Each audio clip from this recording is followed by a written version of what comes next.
and welcome to Marsha's Mush and Stuff.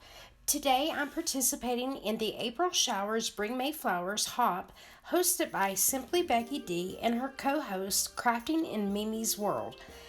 Also in my description box will be the link to the next person in the hop.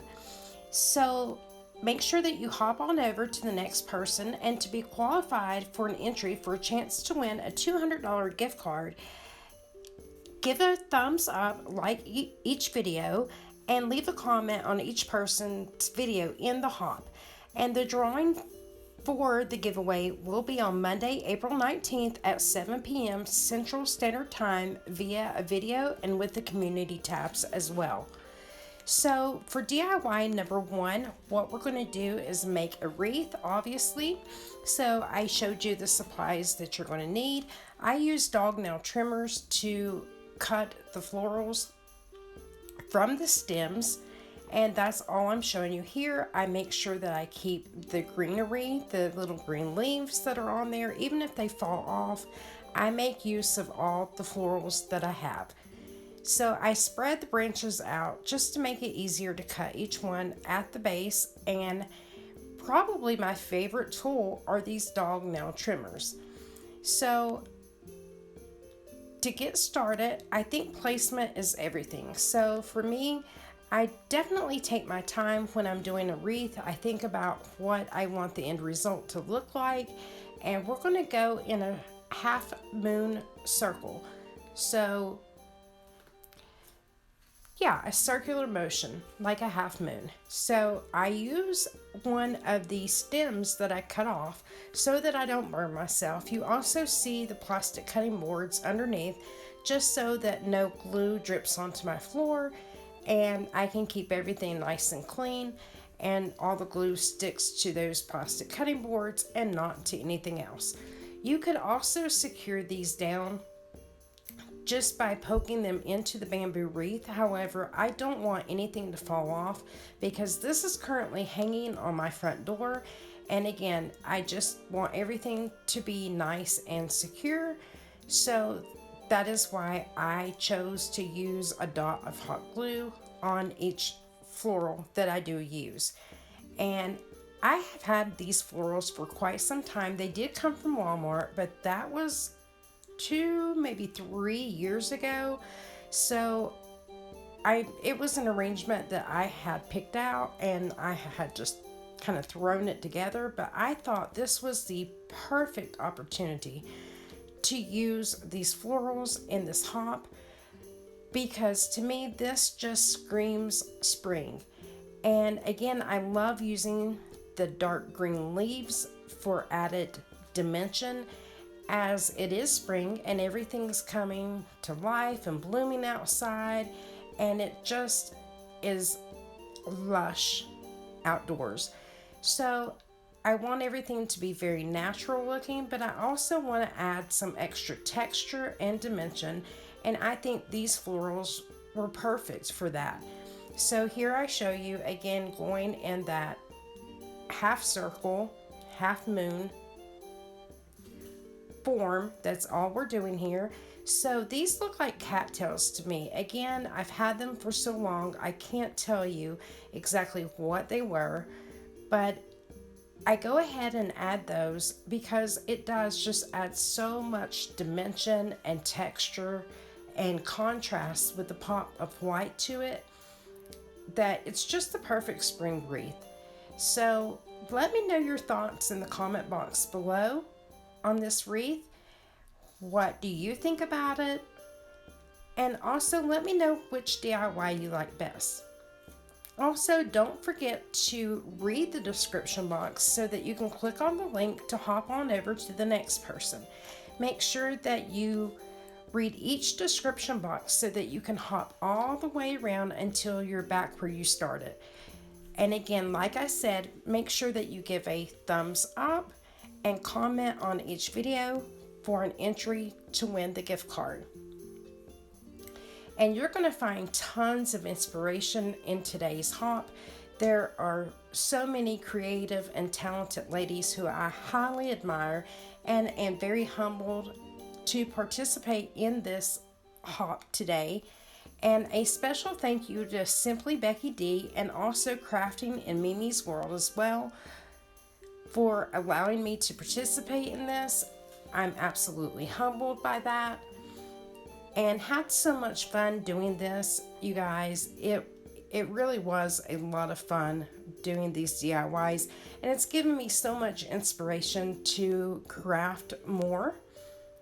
So I certainly thank each one of you creative ladies for that.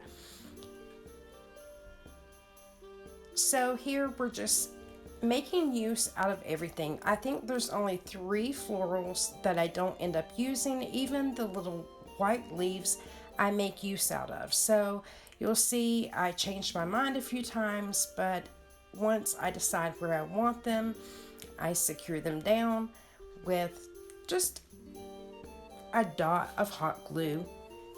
And I'm showing you that with one of the little white leaves there. Again, I think it just adds more contrast. And here is the end result, you guys, coming up. I secured that one down to the bamboo wreath, but there is the end result. I think it is absolutely stunning, and since I had the florals already, I only have $1 in this, you guys. Super happy with how this turned out. I just absolutely love it. Again, let me know what you think in the comment box below. On to DIY number 2, this gathered together picture that I picked up from the Dollar Tree. We're just going to disassemble that. That's just a piece of scrapbook paper, so it comes off ever so easily. We're going to keep that picture hanger. We're going to take it off, but we're going to hold on to it because we're going to use it. And using this gift bag, also from the Dollar Tree, we're going to use the dull side because one side had a lot of glitter and the other side didn't. It was more flat, and I want everything to lay nice and flush. So we're going to use this home decor chalk paint in the color white because this frame was actually light gray. It's not showing on camera the true color that it was.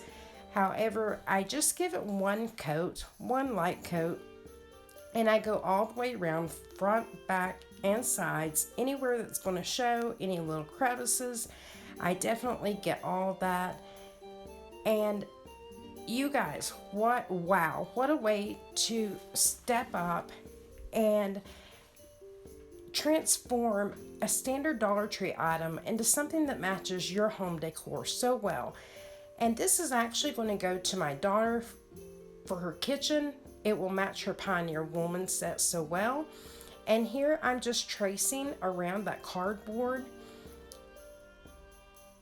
And once I trace it, I cut the gift bag so I was left with one sheet of paper. And I've also never used this Frisker's paper cutter before. So at first I was a little intimidated with it, and you will see that here. So I make a very tiny little cut there just to see what it's going to do and where it should really lay. And you don't see it on camera, but I get quite comfortable with it, and it ends up perfect. And there you see it.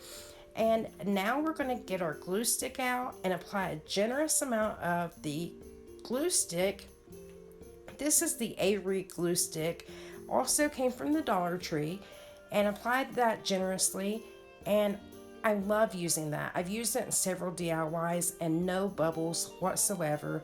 Smooth that out with my Cricut tool, and you guys, this turns out stunning. I love it. My daughter is absolutely going to love it as well. And now it's as easy as putting the frame back together.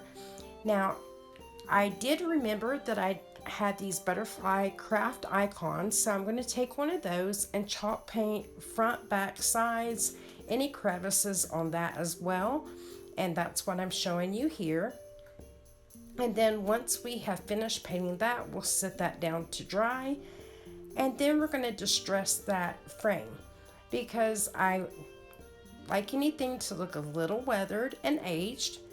So that's what I'm showing you here. And you may want to do this before you reassemble this picture frame because the glass can break on these picture frames. However, I didn't have that problem. I didn't really think about it, but I didn't apply much pressure to the glass at all. But I would advise to distress it before. And it doesn't look as distressed on camera, but you'll see in the pictures the end result. Once I flipped it on its side, I distressed it more. So now we're going to take our E6000 and apply that butterfly to the bottom corner.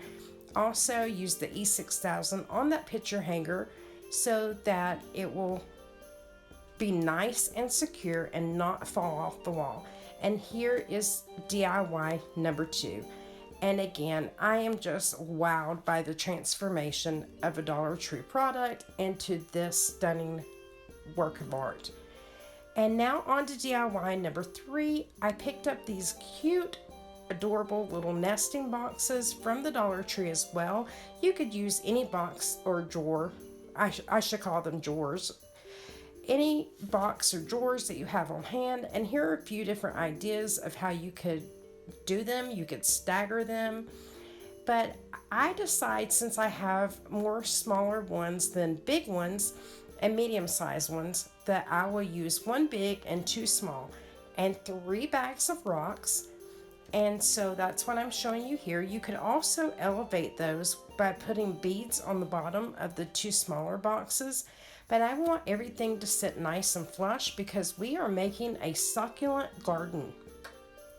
So actually apply the glue towards the bottom so that everything just sits nice and flush. And you'll see me, I actually remeasured that because on camera it was looking a little bigger, but nope, they were the exact same size. So you could also use wood glue, that's another option. But go ahead and place your rocks in there. For video purposes, I just use hot glue, but if it ever starts to come apart, I'll definitely go back with wood glue. And I just pour my rocks in. Any leftovers I put in the center one to elevate that a bit more. And then take your succulent picks. Those are coming up.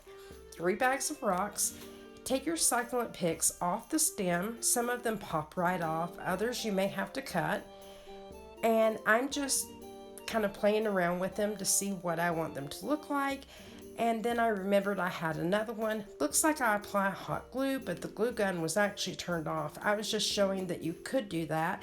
You could also insert some labels, and I put 2 in the larger box and 1 on each side.